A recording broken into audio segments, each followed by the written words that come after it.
समन्ता चक्रवालेषु अत्रा गच्छन्तु देवता सद्धम्मं मुनिराजस्य सुनन्तु सग्गमुखदं धम्मश्रवण कालो अयं भदन्ता धम्मश्रवण कालो अयं भदन्ता धम्मश्रवण कालो अयं भदन्ता नमो तस्स भगवतो अरहतो सम्मा सम्बुद्धस्स नमो तस्स भगवतो अरहतो सम्मा सम्बुद्धस्स नमो तस्स भगवतो अरहतो सम्मा सम्बुद्धस्स साधु කියන කවුද? පින්තුනි අද දවසේ අපි කතා කරන්නේ අපි කාටත් වැදගත් අපේ හිත තුළ තියෙන භයානක ක්ලේශ ධර්මයක් යටපත් කරගන්න උපක්‍රම ගැන. ඒ තමයි ද්වේෂය. අරමුණු එක ගැටෙන ස්වභාවය. දැන් අපි කාටත් තරහ යනව නේද? හැමෝටම තරහ යන ස්වභාවයක් තියෙනවා. හැමෝගෙම හිතේ තරහව එක එක ස්වරූපයකට පවතිනවා. බුදුරජාණන් වහන්සේ උපමා 3කට පෙන්නනවා. මේ ලෝකේ ඉන්න හැමෝටම තරහ යන්නේ එක විදිහටමද? එහෙම නෑනේ. සමහරු ඉන්නවා තරහ ගියාම මැරෙන්නකනුත් හිත හිතා මැරිලා අතහරින්නෙත් නෑ ඊළඟ ජීවිතේටත් අරගෙන යනවා. මම මැරිලා හරි මගෙන් පලි ගන්නවා කියන්නේ මැරෙන්නේ නැද්ද? එහෙම අයත් ඉන්නවා. ඒ නිසා මේ ලෝකේ තරහේ ස්වභාවය අනුව බුදුරජාණන් වහන්සේ පුද්ගලිය කොටස් 3ක් පෙන්වනවා. එක කොටසක් බුදුරජාණන් වහන්සේ වදාලා තරහ යනවා. හැබැයි දියේ ඇඳ ඉරක් වගේ කියන. ජලයේ මත ඉරක් ඇඳට පස්සේ දී අඳින ඉර කොච්චර වෙලා තියෙනවද? ඒ අඳින සැනින් මැකිලා යනවා. අන්න ඒ වගේ මේ ලෝකේ පුද්ගලයෝ ඉන්නවා තරහ යනවා. හැබැයි ඒ සැනින්ම ඉවරයි. තරහ යන ස්වභාවයේ හිතේ තිබුණට දිගින් දිගට වෛර කර එහෙම පවත්වන්නේ. ඒ වෙලාවෙම හිතෙනවා නේ මම මොකටද මේ කාටවත් වෛර කරන්නේ? ඇයි මම මේ කෙනෙක් එක්ක මේ වෛරයක් අරගෙන යන්නේ? මගේ හිතම නේද කිලිටි වෙන්නේ? මේ ද්වේෂය නිසා මං කොච්චර අපාය වැටිලා ඇද්ද? ඒ වගේ Tamanටම මෙනෙහි වෙනවා. එතකොට පින්වතුනි එවැනි හිතක් ඇති වෙන්න නම් පෙර සසරේ බොහෝ කාලයක් හොඳට භාවනා කරපු කෙනෙක් වෙන්න ඕනේ. බුදුරජාණන් වහන්සේ පෙන්නනවා පෙර සංසාරේ මෛත්‍රිය වඩපු අය ඉන්නවා. අපි දන්නේ නැහැ මේ ලෝකේ මේ ඉපදිලා ඉන්න අය අතර බ්‍රහ්ම ලෝකවල ඉඳන් ආපු අය ඉන්නත් පුළුවන්. පෙර මෛත්‍රී ධ්‍යාන වඩලා බඹලව ඉපදිලා කාලයක් බ්‍රහ්ම දේවතාවරු හැටියට ඉඳලා ඒ ආයුෂ ඉවර වෙලා චුත වෙලා එනවා මනුස්ස ලෝකෙට. පෙර සසරේ මෛත්‍රිය වඩලා භාවනා කරලා හිත දමනය කරලා තියෙන ඒ හැකියාව මත උපතින්ම තරහ යන ස්වභාවය අඩුයි. මොනවා කිව්වත් ඔහේ පාඩුවේ ඉන්න අය නැද්ද? ඉන්නවා. මහලුකු ධර්මයක් පුරුදු කරපු අයත් නෙමෙයි සමහරව. හැබැයි එවැනි හිතක් තියෙන කෙනෙක් බුදුරජාණන් වහන්සේ වදාලා එයා ටිකක් දියුණු කෙනෙක්. ධර්මයේ දියුණු කරගන්න පහසු චරිතයක්. මෙවැනි කෙනෙක් කෙලෙස් අඩු කෙනෙක්. අන්න ඒ නිසා දී යන ඉරක් වගේ හිතක් පවත්ව ගන්න දක්ෂ වෙයි. බුදුරජාණන් වහන්සේ පෙන්නනවා තව පුද්ගලයෙක් කොටසක් ඉන්නවා තරහ යනවා. හැබැයි වැල්ලේ අදින ඉර වගේ කියන. දැන් මේ වැලි මළුවක ඉරක් අදිනවා. දවස් කීයක් තියෙන්නේ? සමහරවිට දවස් 2ක් 3ක් 4ක් 5ක් උපරිම සතියක් කියලා හිතන්න. දවස් 3-4ක් යනකොට කුලකට හරි මැකෙන්නේ නැද්ද? වැල්ලේ අදින ඉර සුළඟට හරි මැකිලා යනවා. දවස් 3-4ක් යනකොට ඒ ඉර මැකිලා. අන්න ඒ වගේ මේ ලෝකේ සමහර පුද්ගලයෝ ඉන්නවා තරහ ගියාට දවස් 2ක් 3ක් ඉතින් ඔය රවාගෙන ඉඳී. දවස් 3-4ක් කතා කරන්නේ නැතුව ඉඳී. ඔක හිතා ඉඳී හිතෙන් මට මෙහෙම කීවා නේද මට මෙහෙම කීවා නේද මට මෙහෙම කරා නේද කියලා දවස් 2යි 3යි උපරිම සතිය. ඊට පස්සේ අර ඔක්කොම අමතක කරලා මම මොකටද මේ වෛරයක් කරගන්නේ අපි මැරිලා යන මිනිස්සු නේද? අන්න එහෙම හිතලා හිතේ ඇති වෙච්ච ද්වේෂය යටපත් කරගන්න. අන්න එහෙම කෙනෙකුට එයත් ටිකක් දියුණු කෙනෙක්. හැබැයි බුදුරජාණන් වහන්සේ පෙන්නනවා මේ ලෝකයේ මේ මිනිස්සු අතර ඉන්නවා භයානක පුද්ගලයෝ ඉන්නේ. සමහරවිට අපායවල වලින් ආපය වෙන්න පුළුවන්. සසර ස්වභාවයන් මත සමහරුන්ගේ හිතවල ද්වේෂය කියන එක පුදුම විදිහට බලවත් අය ඉන්නවා. ඒ අයට තරහක් ඇති වුණාට පස්සේ උපමාවට පෙන්නනවා ගලේ කෙටු ඉරක් හා සමානයි කියලා. ගලේ ඉරක් කෙටුවට පස්සේ සෙල්ලිපි කොටනවානේ. ඔය රජවරු කොටපු සෙල්ලිපි තාම තියෙනවා පරණ ගල් ගුහාවල තියෙනවා. ධර්මාශෝක රජුරු අශෝක ස්තම්භ පිහිටුව බ්‍රාහ්මී අක්ෂර වලින් සෙල්ලිපි කොටන තාම තියෙනවා. එතකොට ඒ වගේ සමහරුන්ට තරහක් ඇති වුණාම අවුරුදු 100,000 ගණන් අරගෙන යනවා. මේ ජීවිතේ මැරෙනකොට අතහරින්නේ නැහැ. මැරෙනකනොත් වෛර කර මට මෙහෙම කරා අර තියෙන අක්කොච්චි මං අවදි මං අජිනි මං අහාසිමි මගේ දේවල් පැහැරගත්තා මාව පරාජය කරා මට මේ විදිහට නිඳා කරා මොම් මට මෙහෙම කරා ඔහොම හිත හිතා ඉඳිලා මැරෙනකොටත් හිතනවා මම මැරිලා මේකෙන් පලි ගන්නවා ඊළඟ ජීවිතෙත් ඇවිල්ලා ඒත් අර හතුරගෙන් පලි ගන්නවා එතනින් ඉවර වෙන්නේ නැහැ අර කාලි යක්ෂණීගේ කතාව ධම්පදේ තියෙනවා ඔබ අහන්න ඇති ආත්ම 500ක සසර වෛරය. ඒකට පොඩි කාලයක් නෙමෙයි. කෙනෙක්ගේ හිතේ ඇතිවෙච්ච තරහව වෛරේ මත ආත්මෙන් ආත්මය අරගෙන යනවා මේ වෛරය. ආත්ම 500ක් තිස්සේ සසර වෛරයක් හැටියට අරගෙන ආවා. එතකොට බලන්න අපිට පේනවා යම් හිතක ගැටෙන ස්වභාවය අරමුණු එක්ක ගැටෙන ස්වභාවය දමනය කරගන්න බැරි නම් ආදීනව මෙනෙහි කරගන්න බැරි නම් ඒවා සංසාර වෛරය හැටියට කොට නැගෙනවා. පින්වතුනි මේවා තියෙන භයානකකම සසර වෛරක්කාරයෝ වෛර බැඳගෙන මැරුණට පස්සේ මේ ලෝකේ අපි ජීවත් වෙන තාක් එක එක ක්‍රමයකට වෛරක්කාරයෝ මුණ ගැහෙනවා. සමහර වෙලාවට පෙම්වතෙක් හැටියට සසර මුණ ගැහෙන්න පුළුවන් සංසාරික හතුරු. පෙම්වතියක් හැටියට මුණ ගැහෙන්න පුළුවන්. අම්මා තාත්තා හැටියට ඉන්න පුළුවන්. તો ඉපදිච්ච ගමන් ළමයින්ගේ බෙල්ල මිරිකලා මරණ අය නැද්ද? ඉන්නවා සසර හතුරුයි. ඊළඟට දරුවෝ හැටියට ඉනවා සංසාරික හතුරු. දැන් බිම්බිසාර රජුරවන්ට සෝවාන් වෙන්න පින තිබ්බනේ. බුද්ධ ප්‍රමුඛ සංඝයාට ප්‍රථම ආරාමයේ හැටියට ආරාමයක් කළ පූජා කරා වේළුවනාරාමය. බුදුරජාණන් වහන්සේ ඇසුරු කරා බණ ඇහුවා. හැබැයි සසර වෛර බැඳගත් හතුරෙක් සංසාරේ පලි ගන්නව දිගට. ඒ හතුරා ඒ ජීවිතේදී දරුවෙක් හැටියට ආවා. දේවියගේ කුසේ මේ දරුවා පිළිසිඳ ගත්ත වෙලාවේ දේවිය බොහෝම ආදරේ තමන්ගේ ස්වාමියාට රජුරවන්ට. හැබැයි දේවියට ඇති වෙන ආසාවක් තමන්ගේ ස්වාමියාගේ පපුව සිදුරු කරලා ගලනලි ගොට්ටකින් බොන්න ආසාවක් ඇති වුණා. ඒ වෙනකොට සෝවාන් වෙලා හිටපු රජුරෝ මගුල් කඩුව අරගෙන දේවිය ඉස්සරහට ගිහිල්ලා තමන්ගේ පපුව සිදුරු කරලා පපුවෙන් ගලන ලේ ටිකක් ගොට්ටකට එකතු කරලා දුන්නා බොන්න. අර කුසේ වැඩෙන දරුවගේ දොළ දුකට බීගෙන ගියා මේ ලේ ටික.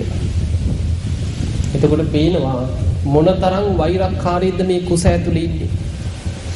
එදා අනාවැකි කියන අය රජුරුව ළඟ ඔය හැම රජ කෙනෙකුටම ඉස්සර ඉඳලා තියෙනවා අනාවැකි කියන බ්‍රාහ්මණවරු තාපසවරු ඉසිවරු ඉඳලා තියෙනවා. ඒ අය කියන්න ගත්ත රජතුමනි ඔය නම් රජුරුවන්ගේ හතුරෙක් ඔය උපදින්න ඉන්නේ. රජුරුවන්ට ජීවිත අනතුරක්.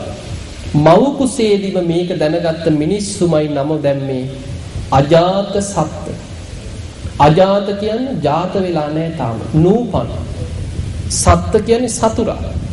නූපන් සතුරා කියලා උපදින්න පෙරමයි නම වැටුනේ. මේ දරුවා ගැන තියෙනවා බොහොම ආදරෙන් හදාගත්තා. දේවිය හිතුවා මේ අනාවැකි ගැන දැනගත්තට පස්සේ අනේ මගේ ස්වාමියාට අනතුරක් ඇති වෙන ස්වාමියාට ජීවිත අනතුරක් ඇති වෙන දරුවෙක් මම බිහි කරන්නේ. දේවිය සෝවාන් වෙලා ඉන්නේ නෑනේ. දේවිය මේ දරුවා නැති කරන්න පවා හිතුවා. ඒ වෙලාවේ බිම්බිසාර රජුරෝ පරිවාර කාන්තාවන් යොදවලා ආරක්ෂකයන් යොදවලා පුදුම විදිහට මේ දරුවා කුසේ විනාශ කරන්න ඉඩ නොදී රැකගත්තා. කොහොම හරි මේ දරුවා බිහි වුණා. රජුරුව ගැන තියෙනවා එක සිදුවීමක් ධර්මයේ. රජතුමා රාජ සභාවට යනකොට කවදාවත් මේ දරුවෝ වඩාගෙන රාජ සභාවේ ගිහිල්ලා ඉඳගන්නේ නැහැ. රජුරුවන්ගේ පෞද්ගලික ජීවිතේකයි. නමුත් රාජ සභාවට ගියාම රජුරුව පුටුණු පැලඳලා ආභරණ පැලඳගෙන රාජාභරණයෙන් සැරසිලා රාජ සභාවේ ගිහිල්ලා වාඩි වෙන්නේ බොහොම තේජාන්විත. දවසක් මේ දරුවගේ මහ පොට ඇඟිල්ලේ සැරව ගෙඩියක් ඇවිත්. දරුවා වඩාගෙන එහාට යනවා මෙහාට යනවා නලවනවා ආදරින් එක එක උපක්‍රම සිදු කරනකොට දරුවා ඒ අඬනවා. දැන් රජුරුව ආ ස්වභාවය එහිම ඉඳලා තරුණ කාලේ එනකොට පාප මිත්‍රයෙකුට එකතු වුණා. ඒ පාප මිත්‍ර සේවනයත් එක්ක පිය රජුරුවන්ගෙන් දේවදත්ත හාමුදුරුවෝ කියනවා වයසට ගිහිල්ලා නම් රජකම් කළ වැඩක් නැති කියලා.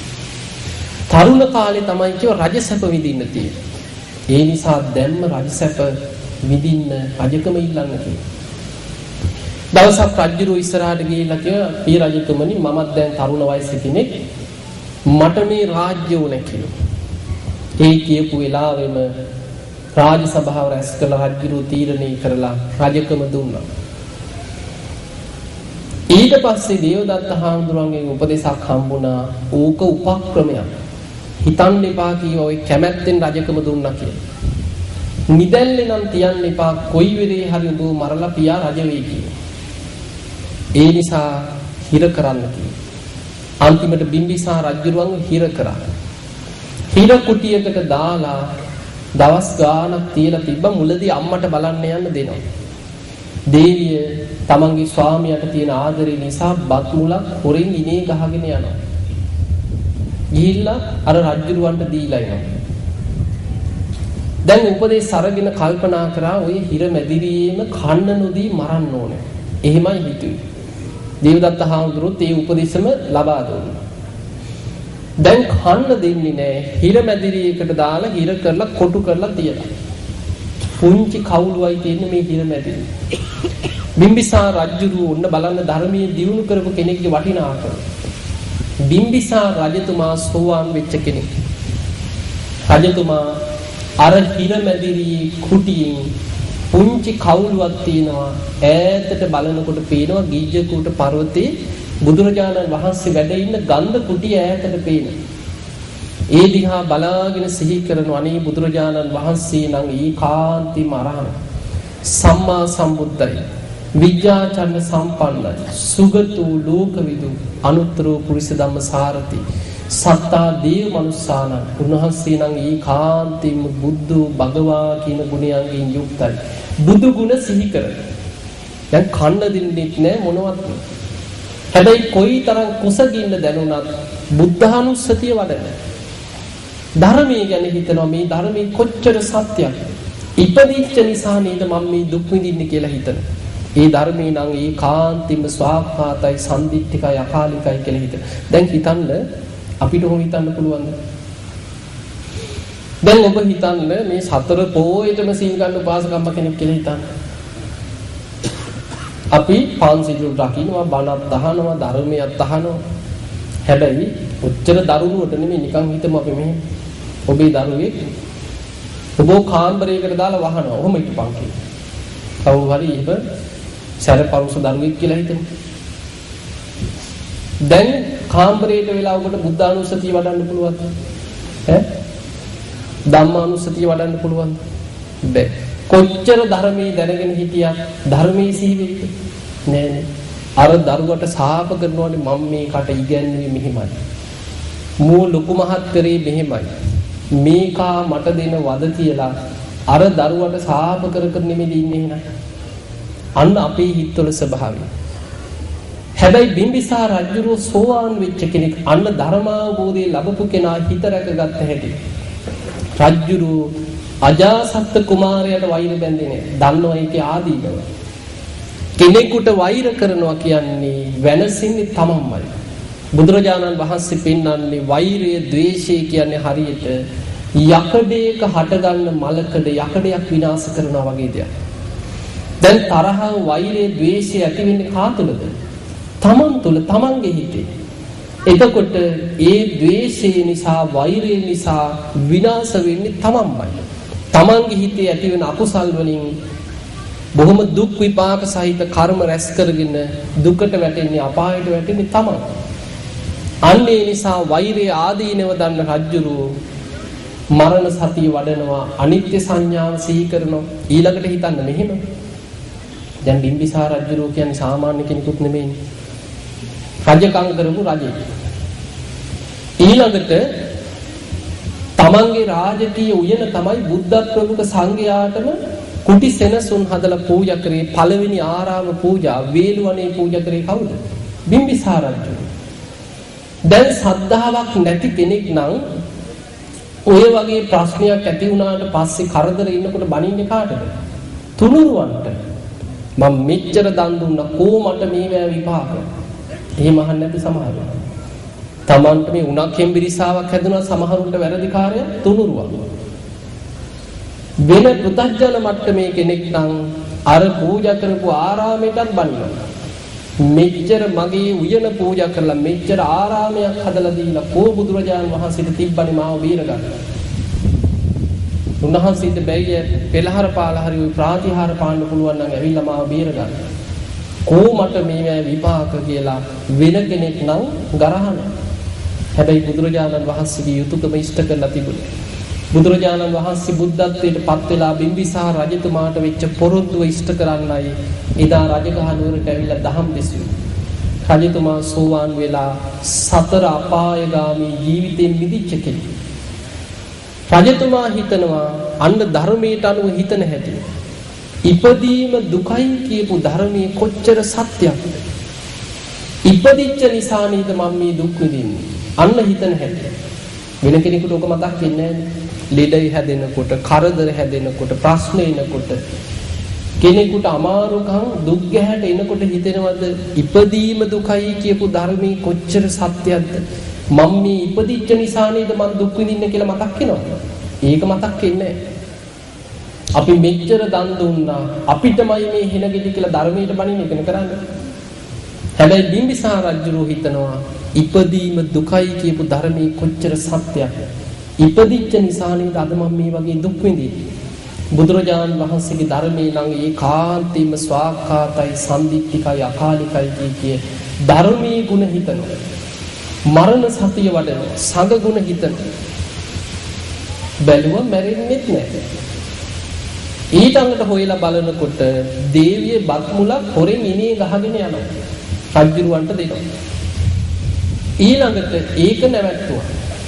අන්තිමට දේවිය මොකද කරේ? Tamanට කන්න දෙන බත් ටික අඹරලා ඇඟේ ගාගෙන සලුවකින් වහගෙන යනවා. ඒ ටික සූර්ලා ගුලියක් දෙකක් හතක් හරි හදලා ස්වාමියාට කවනවා. ඒ තරම් ආදරෙන් Tamanගේ ස්වාමියාට ජීවත් කරවන්න උත්සාහ ගනිද්දී අන්තිමට ඒකක් නැවැත්තුවා. දැන් කාටවත් බලන්නවත් එන්න දෙන්නේ නැහැ. දවස් ගානක් කිසි කෙනෙකුට දකින්න දෙන්නෙත් නැහැ, බලන්න දෙන්නෙත් නැහැ, කන්න දෙන්නෙත් නැහැ. ඒත් මැරෙන පාටකුත් නැහැ. ගිහිල්ලා දේවදත්ත හාමුදුරන්ගේ උපදේශයක් ගත්තා. කන්න දෙන්නෙත් නැහැ, මැරෙන්නෙත් නැහැ. මොකද කරන්න කියලා. ඔන්න පාපී සිතුවිලි ඇති දේවදත්ත හාමුදුරු දුන්න උපදේශයක්. ඔහොම නම් ඉදල්ලි කියන්න එපා. ඕක කොමන්ත්‍රණයක් වෙන්න පුළුවන්.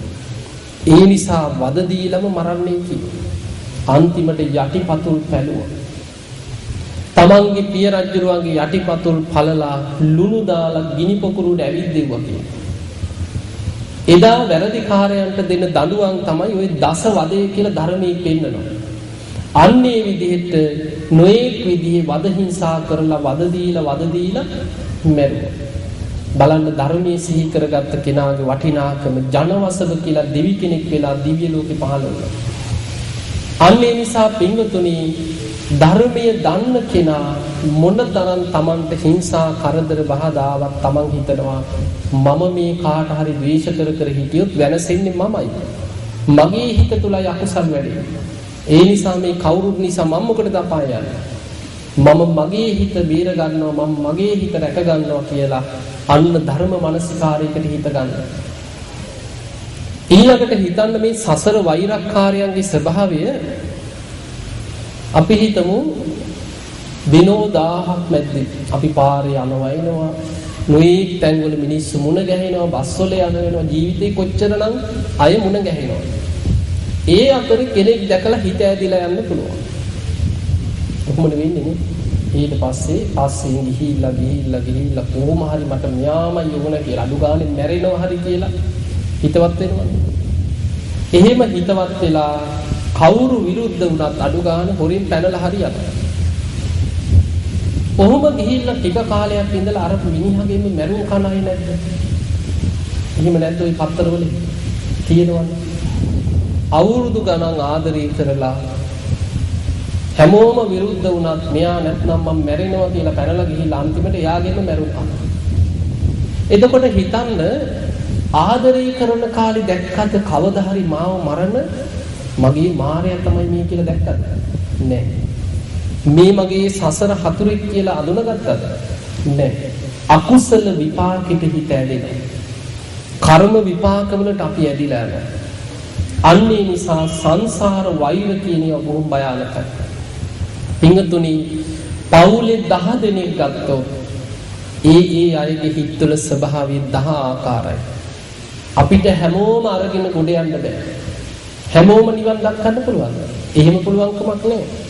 දැන් බලන්න යසෝදරාව ගැනම හිතන්නනේ. කල්ප ලක්ෂ ගණන් පිරුම් පුරාගෙන ආපු කෙනෙක්. බෝසතාණන් වහන්සේට සසර පාරමී පුරා ගන්න යසෝදරාව තරම් උදව් කරපු කෙනෙක් නෑ කියලා උන්වහන්සේ දේශනා කරා. එතකොට මේ යසෝදරාව බලන්න යසෝදරාවගේ ජීවිතේ තමන්ගේ ගිහි කාලේ ස්වාමියා වෙච්ච කෙනා ගිහි ජීවිතය අතහැරලා ගිහිල්ලා ලෞතුරා බුදු කෙනෙක් බවට පත් වෙනවා. තමන්ගේ කුසෙන් බිහි කරන දරුවා ශික්ෂාකාමී භික්ෂූන් අතර අග්‍රස්ථානය ලබනවා රාහුල මහරහතන් වහන්සේ. හැබැයි තමන්ගේම තාත්තා පොළොව පලාගෙනම අපායට යනවා සුප්‍රබුද්ධ රජු. තමන්ගේම එකම සහෝදරයා දේවදත්ත පොළොව පලාගෙනම අපායට ගියා. එතකොට බලන්න පවුලේ කීප දෙනෙක් නිවන් දකින්නකොට ඒ පවුලෙම කීප දෙනෙක් අපායට ඇදිලා යනවා. අන්න ඒ නිසා මේ ද්වේෂී වෛරේ ආදීනව තම තමන් තනියම අරගෙන යන ගමන කාටවත් බේර ගන්න බෑ. නතම් මාතා පිතා කෛරා. අම්මා තාත්තට පැනලා බේරන්න බෑ. අඤ්ඤේ වාපිත ඥාතක නෑදෑයන්ට ඥාතියන්ට යාළුවන්ට මිත්‍රයන්ට එයාට එහෙම වෙන්න දෙන්න බෑ කියලා අපායෙන් බේර ගන්න බෑ. සම්මා පණිහිතං චිත්තං තමන් උත්සාහයෙන් වීරියෙන් හිත දියුණු කරොත් සීයසෝනම් කතෝ කරෝ ධර්මයෙන් ඔබ ශ්‍රේෂ්ඨත්වයේ කරා අරගෙන යනවා. අන්න ඒ නිසා ධර්මයෙන්ම හිත පිහිටව ගන්න. පින්වතුනි හිතේ තරහක් වෛරයක් නැති වුනහම නැති කරගන්න උපක්‍රම ගණනාවක් ධර්මයේ පෙන්වනවා. ලස්සන දේශනාවක් තියෙන විතක්ක සංඨාන සූත්‍රය. විතක්ක සංඨාන සූත්‍රය මජ්ක්‍ධිම නිකායේ තියෙන. හිතේ ඇතිවන විතර්ක සංසිඳවන ක්‍රම. දැන් මේකේ ඔබ හොඳට අහගෙන හිටියොත් ඔබට තීරුම් ගන්න පුළුවන් මොනතරම් ප්‍රායෝගිකයිද. බුදුරජාණන් වහන්සේ වදාළ මහණෙනි කෙනෙක්ගේ හිතේ ද්වේෂයක් ඇති වෙන්නේ. කොහොමද කෙනෙක් තුල ද්වේෂයක් ඇති වෙන්නේ? පටිඝ නිමිත්තයි අයෝනිසෝ මනසිකාරය නිසා කියලා. පටිඝ නිමිත්තක් මොකක් හරි ද්වේෂය ඇති වෙන්න හේතු වෙච්ච නිමිත්තක්. අපි හිතමු කවුරු හරි බැන්නා. එක්ක අසවලා බැන්නා කියලා විශ්වාසවන්ත කෙනෙක් ඇවිල්ලා කේලම කිව්වා.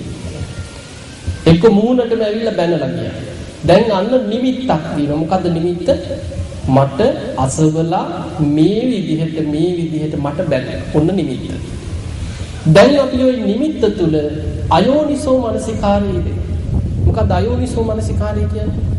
කෙලෙස් වැඩි වෙන විදිහට හිතනවා. දැන් අපි හිතමු මෙහෙම. අපිට හිතන්න පුළුවන් නම් මේ විදිහට මම මොකටද මේ කවුරු නිසා වෛරයක් ඇති කරගන්නේ? එයා කරගත්ත දේ එයා ගෙනියන්නේ. මම මොකටද මේ කාටවත් වෛර කරන්නේ? එහෙම හිතන්න පුළුවන් නම් ඒ මොකක්ද? ඒකට කියන්නේ යෝනිසෝ මනසිකාරය. අන්න කෙලෙස් යටපත් වෙන විදිහට හිතනවා. එහෙම නැතුව අපිට කවුරු හරි දැන්නා කියලා අපි හිතනවා මුට වටිනවද මං වගේ කෙනෙකුට මෙහෙම කියන්නේ? අපි කවුරු කියලා හිතාගෙනද කොහොම ඇවිල්ලා කතා කරන්නේ? මේකට නම් ඉවසලා හරියන්නේ නැහැ. ඕකට මොනව හරි කරන්න ඕනේ. නැත්නම් මුන්ගේ අපේ ඔළුවේ නැගේ. ඔහොම හිතනවා. දැන් ඔය විදිහට අපි හිතන්න මොකද වෙන්නේ? නූපන් ද්වේෂය උපදිනවා, උපන් ද්වේෂය වැඩෙනවා. අන්න ඒකට කියනවා අයෝනිසෝ මනසිකාරී, කෙලෙස් වැඩි වෙන විදිහටම කල්පනා කරන. අන්න ඒ නිසා බුදුරජාණන් වහන්සේ පෙන්නනවා හිතේ තරහක් නැති කරගන්න නම් පළවෙනිම උපක්‍රමය තමයි හිතට යම් පටිඝ නිමිත්තක් ගැන අයෝනිසෝ මනසිකාරී යෙදීම තුළ ද්වේෂයක් ඇති වෙනවා නම් කරන්න කියනවා ඒ නිමිත්ත මෙනෙහි නොකර වෙනත් දෙයකට හිත යොමු කරන්න කියනවා. වෙන කුසල අරමුණකට හිත යොමු කරගන්න කියනවා. ඒ කියන්නේ මේ වගේ දෙයක්. ඒ කියන්නේ බුදුරජාණන් වහන්සේ වදාලා දැන් අපි ගමු අපිට යමක් ගැන මතක් කරනවා හැම වෙලෙම මට මෙහෙම කරා අසවලා මට මෙහෙම කරා කියලා ඒකම මතක් වෙනවා. එතකොට අපි මේ තරහ නැති කරගන්න හිතාගෙන බණ පොතක් කියවනවා. එක්ක රූප වාහිනියක් දාලා මේ බණක් අහනවා කියලා හිතන්නේ රේඩියෝ එකේ හරි ටීවී එකේ හරි යන දහම් වැඩසටහනක් බලන. කවුරුත් කියන්නේ සමහර කියන්නේ ඕවා ගැන හිතන්න එපා. වෙන දෙයක් කල්පනා කරන්න කියලා. එක්ක කොහේ හරි ගිහිල්ලා ওই දවස් දෙක තුනක් ඕක මගේ හැරෙනකන් ඇවිදලා ඉන්නේ. අන්න ඒ විදිහට අපි වෙන දෙයකට හිත යොමු කරගන්න හදනවා. ඒක තමයි පළවෙනිම උපක්‍රමය. බුදුරජාණන් වහන්සේ වදාළ මහණෙනි යම් දෙයක් ගැන හිතන්න නූපන් ද්වේෂය උපදිනවා නම් උපන් ද්වේෂය වැඩෙනවා නම් ඒ දේ ගැන සිහි කරන්නේ නැතුව වෙන දෙයකට හිත යොමු කරන්න කියලා. වෙන මොකක් හෝ කුසල අරමුණකට හිත ගන්න. යහපත් දෙයකට. දැන් අපිට ගෙදර ඉන්නකොට තනියෙන් ඉන්නකොට හැම වෙලෙම කවුරු හරි කරපු ඉදිරි වාදිකම් බැලපු ඒවා තරහ යන ඒවා ඕවම හිතට වද දිදී මතක් වෙනවා නම් ඒක මගහැර ගන්න අපි වෙන දෙයකට මනස යොමු කරනවා. අන්නේ විදිහට වෙනත් අරමුණකට හිත ගන්න කියන එක තමයි පළවෙනිම දේ. ඔන්න පළවෙනිම උපක්‍රමය මොකක්ද? එකින් එක මතක තියාගන්න. හිතට යම් ද්වේෂයක් තරහක් ආවොත් ඒ ඔස්සේ අයෝනිසෝ මනසිකාරී යෙදෙන්න ද්වේෂය වැඩි වෙනවා. ඒ නිසා කරන්නේ කෙලෙස් වැඩි වෙන විදිහට හිතන්නේ නැතුව කුසල අරමුණකට හිත ගත්තා.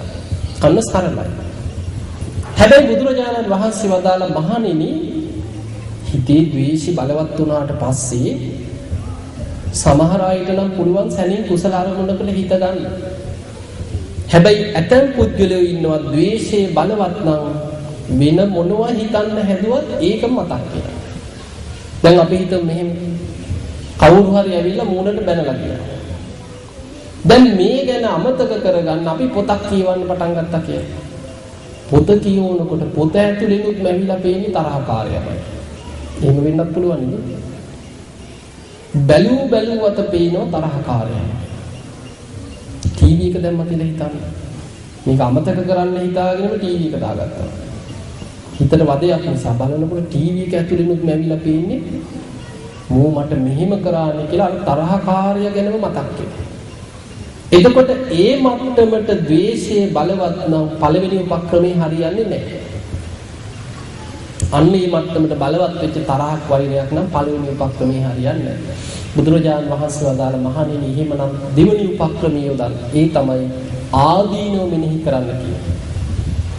දෙවෙනියට කරන්න තියෙන්නේ හිත වෙන අරමුණකට ගන්නම බැරි නම් තරහම බලවත් වෙනවා නම් අපි දෙවෙනියට කරන දේ තමයි ආදීනව මෙනෙහි කරන්න. අපිට හිතන්න පුළුවන් මේ විදිහට මේ ද්වේෂය නිසා මම කොච්චර අපාය වැටිලාද? මේ වෛර කර ඉඳලා බැරි වෙලාවක් මම මැරුණොත් කොහේයිද? මම කොච්චර නිරේ ඉපදිලා ඇද්ද? සසරි නිවන් අවබෝධ කරගන්න මට අවස්ථාව ලැබිලා මේ වගේ අයට ද්වේෂ කර ඉඳලා මම කොච්චර දුගතිය වැටිලාද? ඒ නිසා ද්වේෂය නිසා වෙනසෙන්නේ මමම නේද? යකඩයක හටගන්න මලකඩ යකඩයක් විනාශ කරනවා වගේ මගේ හිතේ හටගත්ත මේ ද්වේෂයෙන් වෛරයෙන් විනාශ වෙන්නේ මමම නේද? කොච්චර මම පිහියනු කාලයක්ද? කොයිතරම් ගුටි වැට කාලා මැරිලාද සසර? ඔය වගේ සසර ගමනේ භයානකකම ආදීනව මෙනෙහි කරන්න අන්න අර වෛර හිතෙන් හිත මුදවන්න පුළුවන් කියලා. අන්න දෙවෙනි උපක්‍රමය. දැන් උන්න මතක තියෙනවා. පළවෙනි එක තමයි යම් අරමුණක් ගැන හිතන්න ද්වේෂය වැඩි වෙනවා නම් පළවෙනි උපක්‍රමය මොකද්ද?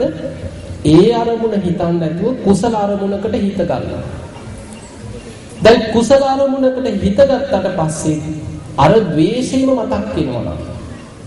එහෙනම් පළවෙනි උපක්‍රමයේ හරියන්නේ නැත්නම් දෙවෙනි යට කරන දේ තමයි ආදීනව මනසිකාරය දෙනවා. ආදීනව සිහි කරනවා. මේ ද්වේෂ නිසා මං කොච්චර අපාය වැටලාද? මං කොච්චර දුගතිය වැටිලාද? මම නේද විනාශ වෙන්නේ කියලා ආදීනව සිහි කරනවා. බුදුරජාණන් වහන්සේ වදාළ මහණෙනි ආදීනව සිහි කරන්න අර ද්වේෂය අටපත් කරගන්න පුළුවන් කියලා. හැබැයි සමහර වෙලාවල් වෙනවා ද්වේෂي හොද්දටම වැඩි. එහෙම සසර වෛරක්කාරයෝ ඉන්නව පුදුම තරහක්.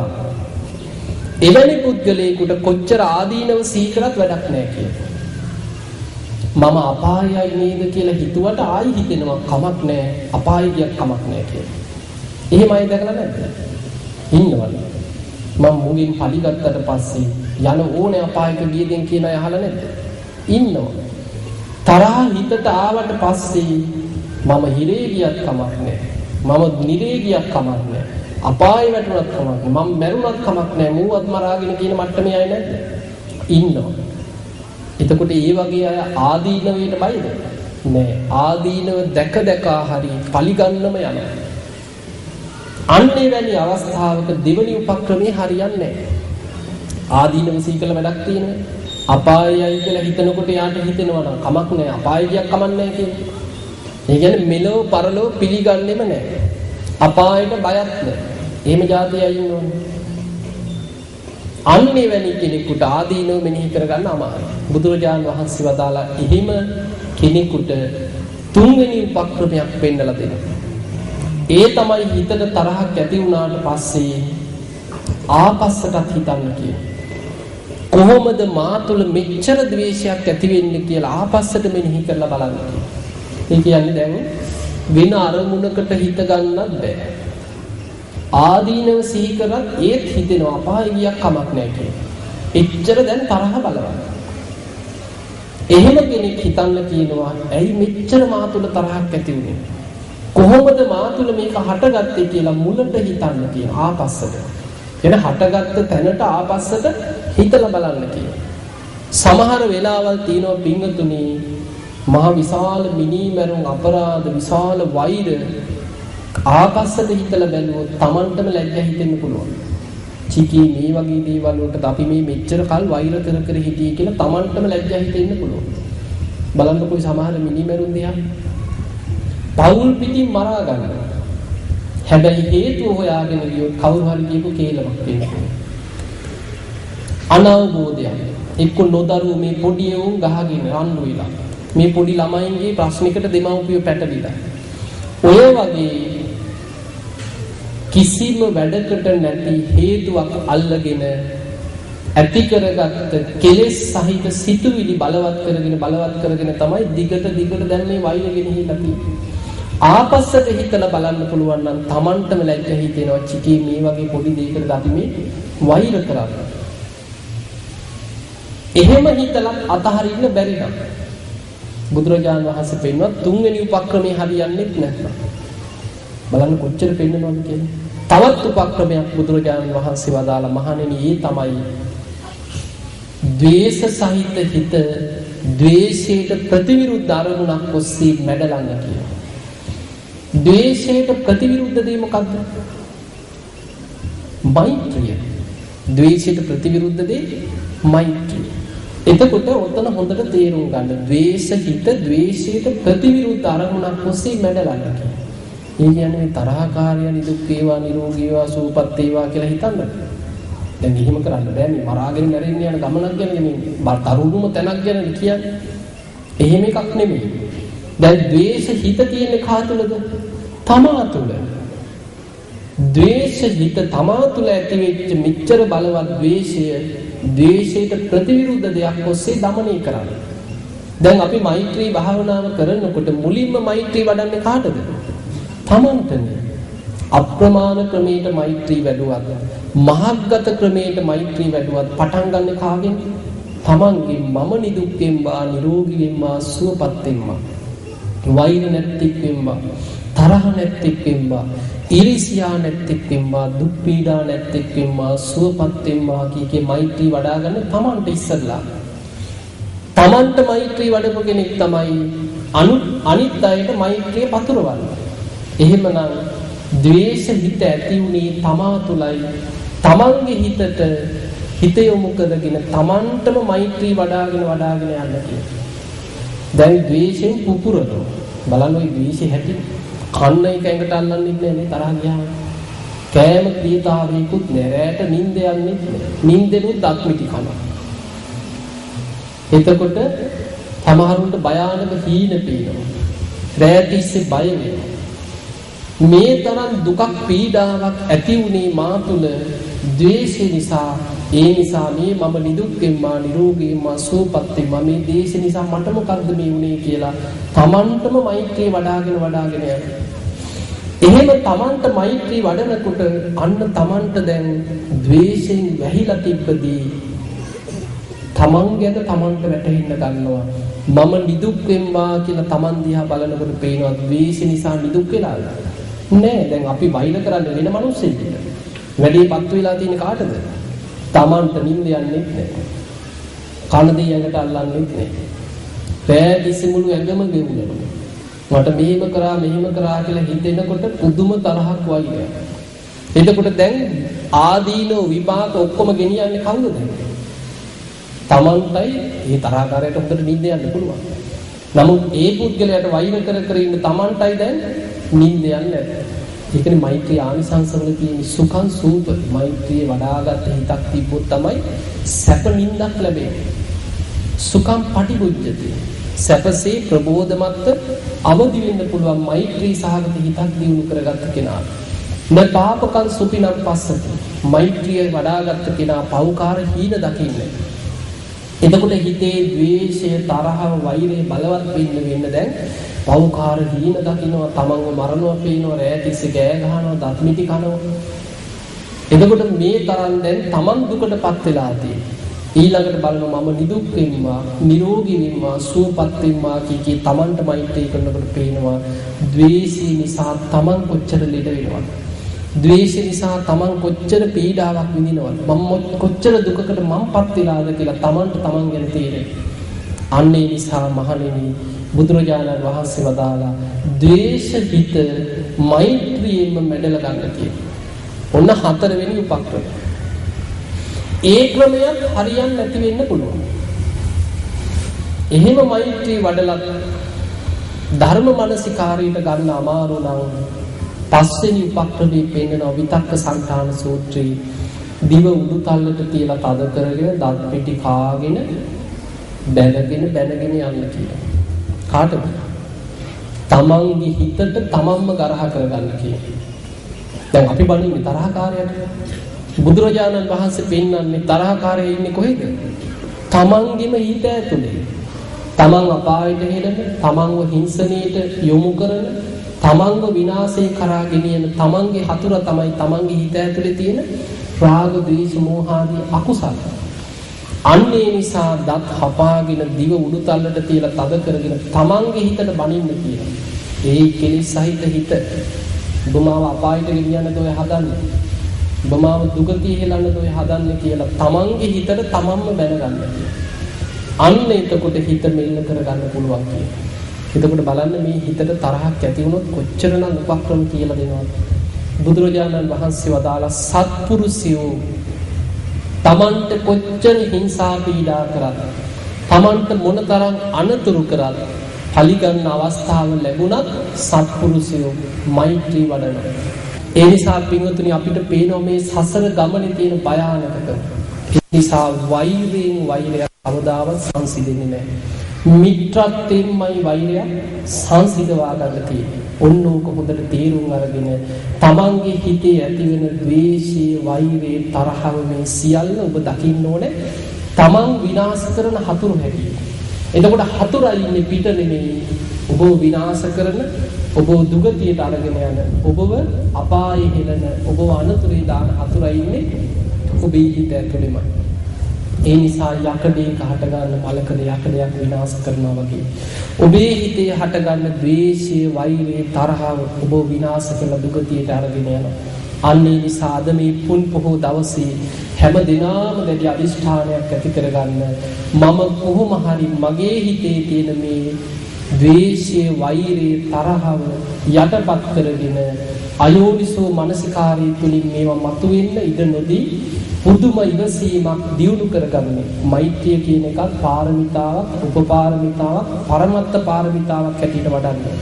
ජීවිත පරිත්‍යාගයෙන් මම මෛත්‍රියම පුරුදු කරගනිමින් මේ හිතේ ඇති වෙන ද්වේෂය, වෛරය යටපත් කරගෙන ධර්මයේම දියුණු කරගෙන ධර්මාභෝධයේම වීර්ය වඩන කෙනෙක් බවට මම පත් වෙනවා කියලා අදිස්ථානය කරගන්නවා.